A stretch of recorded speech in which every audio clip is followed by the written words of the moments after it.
ಕರ್ನಾಟಕದ SIRನಲ್ಲಿ 1,11,00,000 ಜನ ಮತದಾರರ ಹೆಸರುಗಳು ಡ್ರಾಫ್ಟ್ ವೋಟರ್ ಲಿಸ್ಟಿಂದ ನೇರವಾಗಿ ಡಿಲೀಟ್ ಆಗ್ತಾ ಇದೆ. ಇದನ್ನ ಪರ್ಸೆಂಟೇಜ್ ವೈಸ್ ತಗೊಂಡ್ರೆ ಇಡೀ ದೇಶದಲ್ಲೇ ಹೈಯೆಸ್ಟು. ಇನ್ನು ನಂಬರ್ ವೈಸ್ ತಗೊಂಡ್ರೆ ಉತ್ತರ ಪ್ರದೇಶ ಬಿಟ್ಟರೆ ಇಡೀ ದೇಶದಲ್ಲೇ ಕರ್ನಾಟಕದಲ್ಲಿ 2ನೇ ಅತಿ ಹೆಚ್ಚು ಸಂಖ್ಯೆಯ ಮತದಾರರ ಹೆಸರು ಡಿಲೀಟ್ ಆಗ್ತಾ ಇರ್ತಕ್ಕಂಥದ್ದು. ಇದಕ್ಕೆಲ್ಲ ನೇರ ಕಾರಣ ಎಲೆಕ್ಷನ್ ಕಮಿಷನ್ ಅನ್ನೋದಕ್ಕೆ ಮತ್ತಷ್ಟು ಹೊಸ ಸಾಕ್ಷಿಗಳು ಸಿಕ್ಕಿವೆ. ಸ್ನೇಹಿತರೆ ನಮಸ್ಕಾರ. ಇವತ್ತು ಆಗಸ್ಟ್ 5ನೇ ತಾರೀಕು.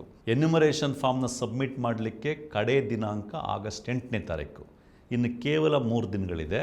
ಎಲೆಕ್ಷನ್ ಕಮಿಷನ್ ಬಿಡುಗಡೆ ಮಾಡಿರ್ತಕ್ಕಂಥ ಅಂಕಿಅಂಶಗಳ ಪ್ರಕಾರ ಡಿಜಿಟಲೈಸ್ ಆಗದೆ ಬಾಕಿ ಉಳ್ಕೊಂಡಿರ್ತಕ್ಕಂಥ ಮತದಾರರ ಸಂಖ್ಯೆ ಕೇವಲ 87,000.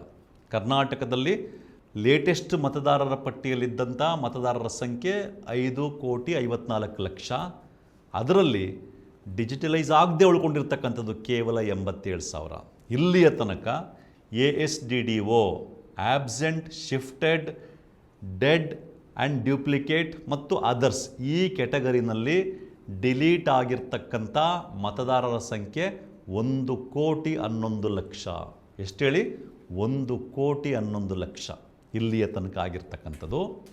ಇದು 1,11,00,000 ಏನಿದೆ, ಇದು ಸಂಖ್ಯಾವಾರು ತಗೊಂಡ್ರೆ ನೀವು ಇಡೀ ದೇಶದಲ್ಲೇ ಸೆಕೆಂಡ್ ಹೈಯೆಸ್ಟ್.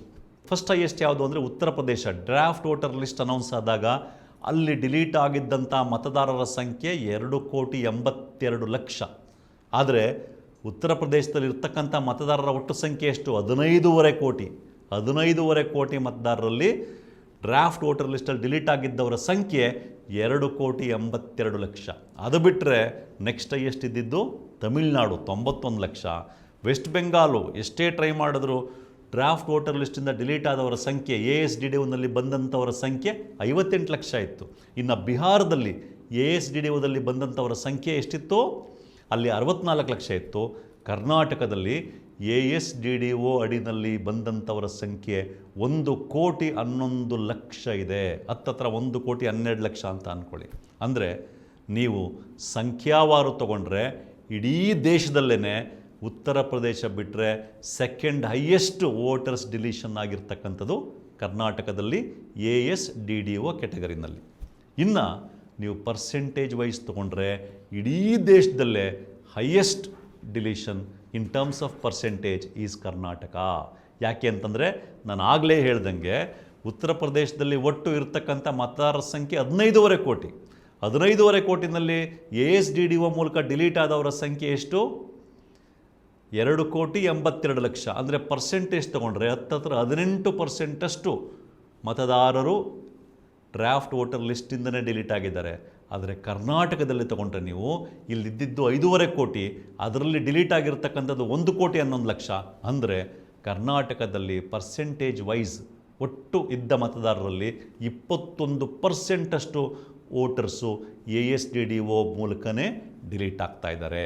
ಆ ಲೆಕ್ಕದಲ್ಲಿ ನೀವು ಪರ್ಸೆಂಟೇಜ್ ವೈಸ್ ನೋಡಿದಾಗ ಇಡೀ ದೇಶದಲ್ಲೇ ಹೈಯೆಸ್ಟು ಕರ್ನಾಟಕ. ಇದಕ್ಕೆ ಕಾರಣ ಏನು? ಇದಕ್ಕೆ ಕಾರಣ ನೇರ ಕಾರಣ ಎಲೆಕ್ಷನ್ ಕಮಿಷನ್. ಇಲ್ಲಿಯ ತನಕದ ವಿಡಿಯೋಗಳಲ್ಲಿ, ಡಿಸ್ಕಷನ್ಗಳಲ್ಲಿ ಎಲೆಕ್ಷನ್ ಕಮಿಷನ್ ಮಾಡಿದ್ದಂಥ ಅವಾಂತರಗಳನ್ನ, ತಪ್ಪುಗಳನ್ನ ನಾವು ಹೇಳಿದ್ವಿ. ಏನೇನು ತಪ್ಪುಗಳನ್ನ ಹೇಳಿದ್ವಿ?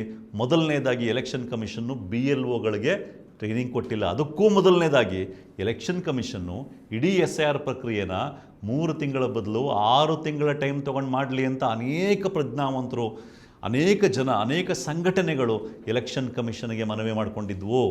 ಅದು ಜಾಗೃತ ಕರ್ನಾಟಕ ಇರ್ಬೋದು, ನಮ್ಮ ಮತ ನಮ್ಮ ಹಕ್ಕು ಇರ್ಬೋದು, ಎದ್ದೇಳು ಕರ್ನಾಟಕ ಇರ್ಬೋದು. ಈ ರೀತಿಯ ಅನೇಕ ಗುಂಪುಗಳು, ಸಂಘಟನೆಗಳು ಎಲೆಕ್ಷನ್ ಕಮಿಷನನ್ನು ಮನವಿ ಮಾಡಿಕೊಂಡಿದ್ವು. Election commission ಕಿವಿಗೊಡಲಿಲ್ಲ. ಅದು ಮೊದಲನೇ ಮಿಸ್ಟೇಕ್ ಎಲೆಕ್ಷನ್ ಕಮಿಷನ್ದು. ಎರಡನೇ ಮಿಸ್ಟೇಕ್ ಎಲೆಕ್ಷನ್ ಕಮಿಷನ್ದು, BLOಗಳಿಗೆ ಸರಿಯಾಗಿ ಟ್ರೈನಿಂಗೇ ಕೊಟ್ಟಿಲ್ಲ. ಸರಿಯಾಗಿ ಟ್ರೈನಿಂಗ್ ಕೊಟ್ಟಿಲ್ಲದೆ ಇದ್ದಿಂದ ಏನಾಯಿತು ನೋಡಿ, ಕರ್ನಾಟಕದಲ್ಲಿ SIR ಶುರು ಮಾಡೋಕ್ಕೂ ಮೊದಲೇ BLOಗಳಿಗೆ ಆನ್ಲೈನಲ್ಲಿ ಮ್ಯಾಪಿಂಗ್ ಮಾಡ್ಕೊಳ್ಳೋಕೆ ಹೇಳ್ಬಿಟ್ಟಿದ್ರು, ಈಸಿ ಆಗಲಿ ಅಂತೇಳಿ.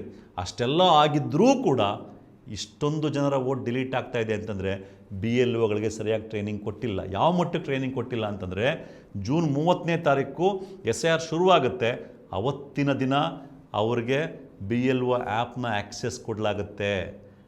No training how to use the app ಅನ್ನೋದಕ್ಕೆ ಟ್ರೈನಿಂಗೇ ಇಲ್ಲ, ವಿಡಿಯೋ ನೋಡಿಕೊಂಡು ಕಲ್ತ್ಕೊಳ್ಳಿ ಅಂತ ಹೇಳಲಾಗ್ತದೆ. ಅದಾದ ಮೇಲೆ PLOಗಳು ಅಂದರೆ ಸ್ಕೂಲ್ ಟೀಚರ್ಸು ಅಥವಾ ಅಂಗನವಾಡಿ ಟೀಚರ್ಸು ಅವರು ಸ್ಕೂಲ್ ಕೆಲಸನೂ ಮಾಡಿಕೊಂಡು ಇದನ್ನು ಮಾಡಬೇಕು. ಅವ್ರ ಮೇಲೆ ವಿಪರೀತ ಒತ್ತಡ ಇತ್ತು. ಹಾಗಾಗಿ ಏನಾಯಿತು, 15 ದಿನ ಆದರೂ SIR ಶುರುವಾಗಿ 30-40% ಅಷ್ಟೇ ಮ್ಯಾಪಿಂಗ್ ಆಗಿತ್ತು. ಅಂಥ ಒಂದು ಸಂದರ್ಭದಲ್ಲಿ ಎಲೆಕ್ಷನ್ ಕಮಿಷನ್ನು ಕೇವಲ 1 ದಿನ ಟೈಮ್ ಕೊಡ್ತು. ಇವತ್ತು ಸಂಜೆ ಒಳಗಡೆ 100% ಕಂಪ್ಲೀಟ್ ಆಗಬೇಕು ಅಂತ ಹೇಳ್ತು. ಆಗೇನು ಮಾಡಿದ್ರು BLOಗಳು, ಯಾರು ಸಿಗಲಿಲ್ವೋ ಅವ್ರನ್ನೆಲ್ಲರನ್ನೂ ಆಬ್ಸೆಂಟು ಶಿಫ್ಟೆಡ್ಡು ಅಂತ ಬರೆದ್ರು. ಅದಕ್ಕೋಸ್ಕರನೇ ಈ 1,11,00,000 ASDDO ಇರೋದರಲ್ಲಿ 66 ಲಕ್ಷದಷ್ಟು ಶಿಫ್ಟೆಡ್ಡೇ ಇದೆ. ಒಟ್ಟು ASDDOದಲ್ಲಿ ಹೈಯೆಸ್ಟು 70% ಅಷ್ಟು ಬೆಂಗಳೂರೇ ಇದೆ.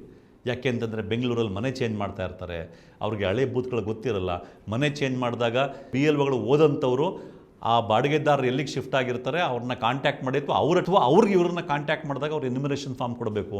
ಆದರೆ ಎಲ್ಲೂ ಎನ್ಯುಮರೇಷನ್ ಫಾರ್ಮ್ ಮೆಜಾರಿಟಿ ಕೊಟ್ಟಿಲ್ಲ, ಅದರ ಬದಲು ಶಿಫ್ಟೆಡ್ ಅಂತ ಬರ್ಕೊಂಬಿಟ್ಟಿದ್ದಾರೆ. ಅದಲ್ಲದೆ ನಾವು ಮೊದಲೇ ಹೇಳ್ದಂಗೆ ಅನೇಕ ಬೂತ್ಗಳಲ್ಲಿ ಎಲೆಕ್ಷನ್ ಕಮಿಷನ್ ವೆಬ್ಸೈಟ್ಗಳಲ್ಲಿ ಕಂಪ್ಲೀಟ್ ತಪ್ಪೆಸರಿದೆ. ಕೆಲವು ಉದಾಹರಣೆಗಳು ನಾವು ಆಗಲೇ ಹೇಳಿದ್ವಿ. ಹಲಸಿನ ಬೆಲೆ ಅಂತ ಇತ್ತು, ಜಾಕ್ ಫ್ರೂಟ್ ಪ್ರೈಸ್ ಅಂತ ಮಾಡಿದ್ದಾರೆ. ಮೊಸಳೆ ಅನ್ನೋ ಊರ ಹೆಸರು ಕ್ರೊಕೊಡೈಲ್ ಅಂತ ಮಾಡಿದ್ದಾರೆ. ಹೆಸರುಗಳು ಸಿಕ್ಕಾಬಟ್ಟೆ ಚೇಂಜ್ ಆಗಿದೆ. ನಾನು ಓಟ್ ಹಾಕ್ತಾ ಇರ್ತಕ್ಕಂಥ ಸ್ವಂತ ಬೂತು, ಅದರ ಹೆಸರು ಹಾಲ್ತಿ ಅಂತ, ನಾಗಮಂಗಲ ತಾಲೂಕು ಹಾಲ್ತಿ ಅಂತ. ಆದರೆ 3 ತಿಂಗಳಿಂದ ಹಾಲ್ತಿ ಅಂತಲೇ ಇತ್ತು. ಈಗ ಎನ್ಯುಮರೇಷನ್ ಫಾರ್ಮ್ ತುಂಬುವಾಗ ಹುಡುಕಿದ್ರೆ ಬೂತ್ ನಂಬರ್ 73 ಹೆಸರು ಪೋಸ್ಟ್ ಚಿಟ್ಟನಹಳ್ಳಿ ಅಂತಿದೆ. ಹೆಂಗೆ ಹುಡುಕೋದು? ಈ ರೀತಿ ಹುಡುಕಕ್ಕಾಗ್ದೇನೂ ಅನೇಕರು ಮಿಸ್ಟೇಕಾಗಿ ASDDO ಅಂಡಲ್ಲಿ ಬಂದಿರೋ ಸಾಧ್ಯತೆ ಇರ್ತದೆ. ಒಟ್ಟಾರೆಯಾಗಿ ASDDOನಲ್ಲಿ 1,11,00,000 ಜನರ ಹೆಸರು ಬರಬೇಕಾದ್ರೆ ಎಲೆಕ್ಷನ್ ಕಮಿಷನ್ನ ಕಂಪ್ಲೀಟ್ ಬೇಜವಾಬ್ದಾರಿ ಕಾರಣ.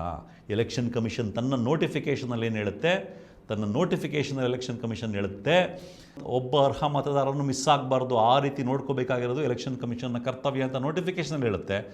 ಆದರೆ ಇಲ್ಲಿ ಯಾವುದೇ ಅರ್ಹ ಮತದಾರ ಅತ್ಯಂತ ಸುಲಭವಾಗಿ, ಅತ್ಯಂತ ಈಸಿಯಾಗಿ ಮತದಾರ ಪಟ್ಟಿಯಿಂದ ಆಚೆ ಉಳ್ಕೋಬೇಕು, ಆ ರೀತಿ ತನ್ನ ಇಡೀ ಪ್ರೋಸೆಸ್ನ ಸೆಟ್ ಮಾಡಿದೆ. ಅದಕ್ಕೆ ನಾವು ಮೊದಲಿಂದ ಹೇಳ್ತಾ ಇದ್ವಿ SIR ಬೈ ಡಿಸೈನ್ ವೋಟರ್ಸ್ ಹೆಸರನ್ನ ಡಿಲೀಟ್ ಮಾಡೋ ಥರನೇ ಇದೆ ಅಂತ. ಅದಕ್ಕೆ ಎಲೆಕ್ಷನ್ ಕಮಿಷನ್ನೇ ಮತ್ತೆ ಪ್ರೂಫ್ ಕೊಡ್ತಾ ಇದೆ. ಇಷ್ಟೆಲ್ಲ ಆಯ್ತಲ್ವಾ? ಈಗಲಾದರೂ ಎಲೆಕ್ಷನ್ ಕಮಿಷನ್ ಸರಿ ಮಾಡ್ಕೊಂಡಿದ್ಯಾ? ಈಗ ನಿಮ್ಮ ಮುಂದೆ ಬರ್ತಕ್ಕಂಥ ಸಾಕ್ಷಿಗಳು ನೋಡಿದ್ರೆ ನಿಮಗೆ ಇನ್ನೂ ಕ್ಲಿಯರಾಗಿ ಅರ್ಥ ಆಗುತ್ತೆ ಎಲೆಕ್ಷನ್ ಕಮಿಷನ್ ಹೇಗೆ ಜನರಿಗೆ ಕಷ್ಟ ಕೊಡ್ತಾ ಇದೆ, ಎಲೆಕ್ಷನ್ ಕಮಿಷನ್ ಮೂಲಕ BJP ಹೇಗೆ ಜನರಿಗೆ ಕಷ್ಟ ಕೊಡ್ತಾ ಇದೆ ಅಂತಕ್ಕಂಥದ್ದು. ಈಗ ನೋಡಿ, ASDDOದಲ್ಲಿ 1,11,00,000 ಜನರ ಹೆಸರು ಬಂದ್ಬಿಡ್ತು. ಇದರಲ್ಲಿ ಅನೇಕರು ಅರ್ಹ ಮತದಾರರಿದ್ದಾರೆ. ಹತ್ತತ್ರ 80 ಲಕ್ಷದಷ್ಟು ಜನ ಬದುಕಿದ್ದಾರೆ, ಒಂದಲ್ಲ ಒಂದು ಕಡೆ ಇದ್ದಾರೆ, ಆ ಬೂತ್ಗಳಲ್ಲೇ ಇದ್ದಾರೆ. ಆದರೆ ಅವರ ಹೆಸರನ್ನು ಐದರ್ ಆಬ್ಸೆಂಟ್ ಅಥವಾ ಶಿಫ್ಟೆಡ್ ಅಂತ ಹಾಕಲಾಗಿದೆ. ಈಗ ಎಲೆಕ್ಷನ್ ಕಮಿಷನ್ ಏನು ಮಾಡಿದೆ, ಈ ASDDO ಕೆಟಗರಿಲಿ ಯಾರು ಬಂದಿದ್ದಾರೋ ಅವರ ಅಷ್ಟೂ ಲಿಸ್ಟ್ಗಳನ್ನ ಪಬ್ಲಿಷ್ ಮಾಡಿದೆ, ತನ್ನ ವೆಬ್ಸೈಟ್ನಲ್ಲಿ ಪಬ್ಲಿಷ್ ಮಾಡಿದೆ. ಎಲೆಕ್ಷನ್ ಕಮಿಷನ್ನು ಪಬ್ಲಿಷ್ ಮಾಡಿ ಏನು ಹೇಳಿದೆ, ಇನ್ನೂ 3-4 ದಿನ ಇದೆ ಎನ್ಯುಮರೇಷನ್ದು ಫಸ್ಟ್ ಸ್ಟೆಪ್ ಮುಗಿಲಿಕ್ಕೆ. ಈ 3-4 ದಿನದೊಳಗಡೆ ಉದಾಹರಣೆಗೆ ಒಂದು ಬೂತಲ್ಲಿ ಯಾರ್ದೋ ಒಬ್ಬರದ್ದು ಹೆಸರು ಶಿಫ್ಟೆಡ್ ಅಂತ ಹಾಕ್ಬಿಟ್ಟಿದ್ದಾರೆ. ಸೊ ಆ ಬೂತಲ್ಲಿ ಲಿಸ್ಟ್ ಅನೌನ್ಸ್ ಆಗುತ್ತೆ. ಅನೌನ್ಸ್ ಆದಾಗ ನಿಮಗೆ ಗೊತ್ತಾಗುತ್ತೆ ಯಾರೋ ಅಲ್ಲಿದ್ದಾರೆ, ಆದರೆ ಅವ್ರ ಹೆಸರನ್ನ ಶಿಫ್ಟೆಡ್ ಅಂತ ಹಾಕಲಾಗಿದೆ ಅಂತ ಗೊತ್ತಾಗುತ್ತೆ. ಅದನ್ನು ನೋಡಿಕೊಂಡು ನೀವು BLO ಹತ್ರ ಶಿಫ್ಟೆಡ್ ಅಂತ ಇರೋದನ್ನು ಶಿಫ್ಟ್ ಆಗಿಲ್ಲ ಅಂತ ಹೇಳ್ಬಿಟ್ಟು ಡೀಟೇಲ್ಸ್ ಕೊಟ್ಬಿಟ್ಟು ನೀವು ಅದರಲ್ಲಿ ಚೇಂಜ್ ಮಾಡಿಸಿ, ಆಗ ನಿಮ್ಮ ಹೆಸರು ಡ್ರಾಫ್ಟ್ ವೋಟರ್ ಲಿಸ್ಟಲ್ಲಿ ಬರುತ್ತೆ ಅಂತ ಎಲೆಕ್ಷನ್ ಕಮಿಷನ್ ಹೇಳಿದೆ. ಸೊ ಅದರ ಅರ್ಥ ಏನು, ಎಲೆಕ್ಷನ್ ಕಮಿಷನ್ನು ASDDOದಲ್ಲಿ ಪ್ರತಿ ಜಿಲ್ಲೆಯಲ್ಲಿ, ಪ್ರತಿ ತಾಲೂಕಲ್ಲಿ, ಪ್ರತಿ ಕಾನ್ಸ್ಟಿಟ್ಯೂಯೆನ್ಸಿನಲ್ಲಿ, ಪ್ರತಿ ಬೂತಲ್ಲಿ ಎಷ್ಟು ಜನ ASDDOದಲ್ಲಿ ಬಂದಿದ್ದಾರೆ, ಅವರ ಹೆಸರು, ಪ್ರತಿಯೊಬ್ಬರ ಹೆಸರು, ಅವ್ರ ಮುಂದೆ ಡೆತ್ ಅಂತ ಐಡೆಂಟಿಫೈ ಮಾಡಿದ್ದಾರಾ, ಶಿಫ್ಟೆಡ್ ಅಂತ ಮಾಡಿದ್ದಾರಾ, ಅಥವಾ ಡ್ಯೂಪ್ಲಿಕೇಟ್ ಅಂತ ಮಾಡಿದ್ದಾರೆ, ಆಬ್ಸೆಂಟ್ ಅಂತ ಮಾಡಿದ್ದಾರೆ, ಅದರ್ಸ್ ಅಂತ ಮಾಡಿದ್ದಾರಾ ಅನ್ನೋ ಲಿಸ್ಟನ್ನು ಎಲೆಕ್ಷನ್ ಕಮಿಷನು ತನ್ನ ವೆಬ್ಸೈಟಲ್ಲಿ ಅನೌನ್ಸ್ ಮಾಡ್ತೀನಿ ಅಂತ ಹೇಳಿದೆ ಅಲ್ವಾ.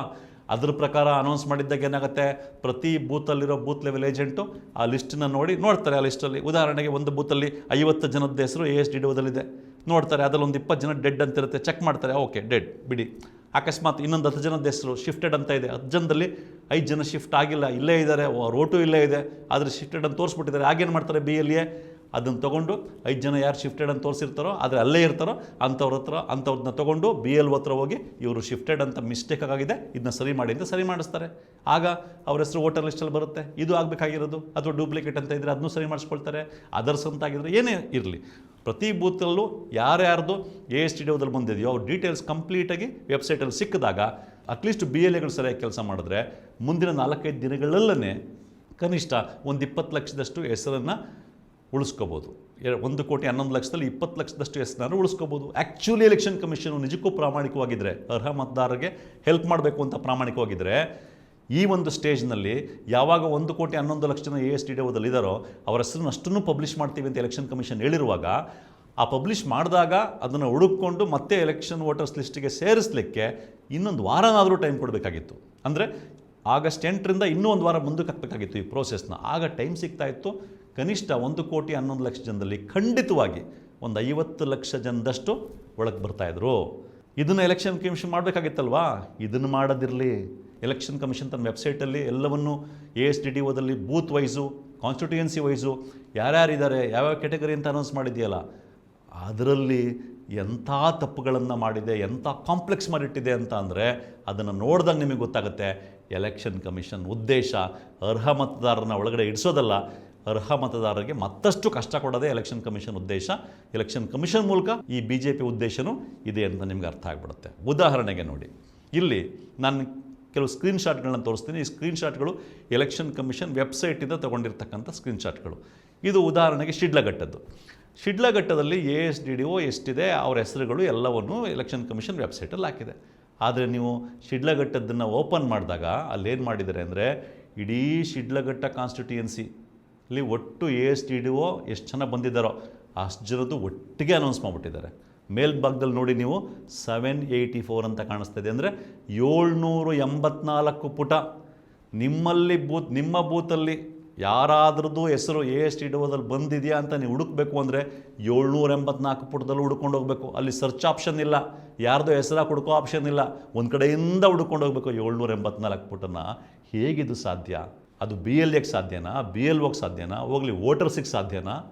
ಈ ರೀತಿ ಒಂದು ಕಡೆ ಮಾಡಿದೆ. ಇನ್ನೊಂದು ಕಡೆ ಗದಗ್ ಜಿಲ್ಲೆಗೆ ಬನ್ನಿ, ಗದಗ್ ಜಿಲ್ಲೆ ಅಥವಾ ಗದಗ್ ಕಾನ್ಸ್ಟಿಟ್ಯೂಯೆನ್ಸಿಗೆ ಬನ್ನಿ. ಅಲ್ಲಿ ಬಂದಾಗ ಏನಾಗಿದೆ, ಸುಮಾರು ಕಡೆ ನೀವು ಎಲೆಕ್ಷನ್ ಕಮಿಷನಲ್ಲಿ ಹೋದರೆ ಅಲ್ಲಿ ಕ್ಲಿಕ್ ಮಾಡಿದ್ರೆ ಅದು ಜಿಲ್ಲಾ ವೆಬ್ಸೈಟ್ಗಳಿಗೆ ಹೋಗುತ್ತೆ. ಅಲ್ಲಿ ಹೋಗಿ ಹುಡುಕಬೇಕು ನೀವು. ಓಕೆ, ಹಂಗೆ ಹೋಗಿ ಹುಡುಕ್ದಾಗಲೂ ಗದಗ್ ಕಾನ್ಸ್ಟಿಟ್ಯೂಯೆನ್ಸಿಗೆ ಬನ್ನಿ.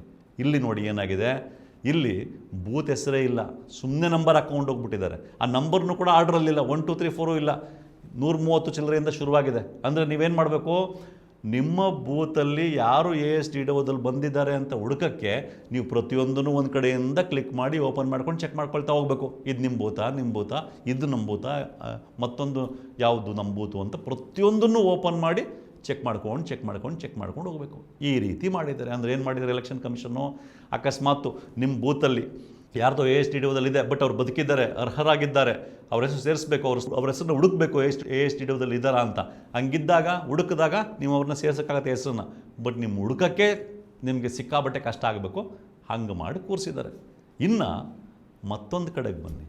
ಇಲ್ಲೇನಾಗಿದೆ ನೋಡಿ, ಇಲ್ಲಿ ಈ ತುಮಕೂರು ಜಿಲ್ಲೆದು ಓಪನ್ ಮಾಡಿದ್ರೆ ಎಲೆಕ್ಷನ್ ಕಮಿಷನ್ನು, ಇಲ್ಲಿ ನೋಡಿ ಈ ಸ್ಕ್ರೀನ್ಶಾಟ್ ಕಾಣಿಸ್ತಾ ಇದೆ ನಿಮಗೆ. ಇಲ್ಲಿ ಪ್ರತಿ ಬೂತಲ್ಲಿ ASTDOದಲ್ಲಿ ಎಷ್ಟು ಜನ ಬಂದಿದ್ದಾರೆ, ಆಬ್ಸೆಂಟಲ್ಲಿ ಎಷ್ಟು ಜನ, ಡೆತ್ ಎಷ್ಟು ಜನ, ಡ್ಯೂಪ್ಲಿಕೇಟ್ ಎಷ್ಟು ಜನ, ಶಿಫ್ಟೆಡ್ ಎಷ್ಟು ಜನ ಅಂತ ತೋರಿಸಿದ್ದಾರೆ ಹೊರತು ಯಾರ್ಯಾರು ಅಂತಲೇ ತೋರಿಸಿಲ್ಲ. ಆ ನಂಬರ್ ಕಟ್ಕೊಂಡು ನಮಗೇನಾಗಬೇಕಾಗಿದೆ, ಯಾರ್ದು ASTDOದಲ್ಲಿ ಬಂದಿದೆ, ಹಂಗೆ ಬಂದಿರೋರು ಬದುಕಿದಾರಾ ಮತ್ತು ಅರ್ಹರಾಗಿದ್ದಾರಾ, ಅಲ್ಲೇ ಇದ್ದಾರಾ ಅನ್ನೋದನ್ನಷ್ಟೇ ನಮಗೆ ಬೇಕಾಗಿರೋದು. ಆದರೆ ಇವರು ಹೆಸರುಗಳನ್ನೇ ಹಾಕಿಲ್ಲ, ಬರೀ ನಂಬರ್ಗಳನ್ನ ಮಾತ್ರ ಪಬ್ಲಿಷ್ ಮಾಡಿಬಿಟ್ಟಿದ್ದಾರೆ. ಈಗ ತುಮಕೂರು ಜಿಲ್ಲೆಯಲ್ಲಿ ASTDO ಹುಡ್ಕೋಣಪ್ಪ, ಅವರು ಅಕಸ್ಮಾತ್ ಮಿಸ್ ಆಗಿ ASTDOದಲ್ಲಿ ಹೋಗಿದ್ರೆ ಅವ್ರ ಹೆಸರನ್ನ ಪುನಃ ಸೇರ್ಸೋಣಪ್ಪ ಅಂತ ಯಾರಾದರೂ ಹುಡುಕಿದ್ರೆ ಅವ್ರಿಗೆ ಸಿಗೋಕ್ಕೆ ಚಾನ್ಸೇ ಇಲ್ಲ. ಬರೀ ನಂಬರ್ಗಳನ್ನ ಮಾತ್ರ ಅಲ್ಲಿ ಪಬ್ಲಿಷ್ ಮಾಡಿದ್ದಾರೆ. ಈ ರೀತಿ ಕೆಲಸಗಳನ್ನ ಎಲೆಕ್ಷನ್ ಕಮಿಷನ್ ಮಾಡ್ತಿರುವಾಗ ಹೇಗೆ ಅರ್ಹ ಮತದಾರರು ಎಷ್ಟೇ ಕಷ್ಟಪಟ್ಟರು ತಾನೇ ತಮ್ಮ ಹೆಸರನ್ನು ವೋಟರ್ ಲಿಸ್ಟಿಗೆ ಸೇರಿಸ್ಕೊಳ್ಳೋಕ್ಕೆ ಸಾಧ್ಯ? ಈ ಮೊದಲೇ ನಿಮಗೆ ಗೊತ್ತಿದೆ, 2002 ವೋಟರ್ ಲಿಸ್ಟಲ್ಲಿ ಸುಮಾರು ಜನದ ಹೆಸರೇ ಸಿಗ್ತಾ ಇಲ್ಲ. ಅದಕ್ಕೆ ನೇರ ಕಾರಣ ಎಲೆಕ್ಷನ್ ಕಮಿಷನ್ನು ಸುಮಾರು ಬೂತ್ಗಳದ್ದು ಅಪ್ಲೋಡೇ ಮಾಡಿಲ್ಲ. ಅಪ್ಲೋಡ್ ಮಾಡಿರೋ ಕಡೆ ತಪ್ಪು ಮಾಡಿದ್ದಾರೆ, ಊರ ಹೆಸರುಗಳನ್ನ ಚೇಂಜ್ ಮಾಡಿಬಿಟ್ಟಿದ್ದಾರೆ.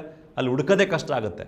ಇಲ್ಲಿ ಬಂದರೆ ASTDOದಲ್ಲಿ ಈ ಕಾರಣಕ್ಕೆ ಎಲೆಕ್ಷನ್ ಕಮಿಷನ್ ತಪ್ಪಿನ ಕಾರಣಕ್ಕೆ ASTDOದಲ್ಲಿ ಕೋಟ್ಯಾಂತರ ಜನರ ಹೆಸರು ಡಿಲೀಟ್ ಆಗ್ತಿರುವಾಗ ಕಡೆಗೆ ಆ ಡಿಲೀಟ್ ಆಗಿರೋರು ಬದುಕಿದ್ರೆ ಅರ್ಹರಾಗಿದ್ದರೆ ಅಲ್ಲೇ ಇದ್ದರೆ ಅವ್ರ ಹೆಸರು ಸೇರ್ಕೊಳ್ಳೋಕೆ ಒಂದು ಆಪ್ಷನ್ ಇದೆ ಅಂತಿರುವಾಗ ಅದನ್ನು ಪಬ್ಲಿಷ್ ಮಾಡಿದ್ದಾರೆ ವೆಬ್ಸೈಟಲ್ಲಿ.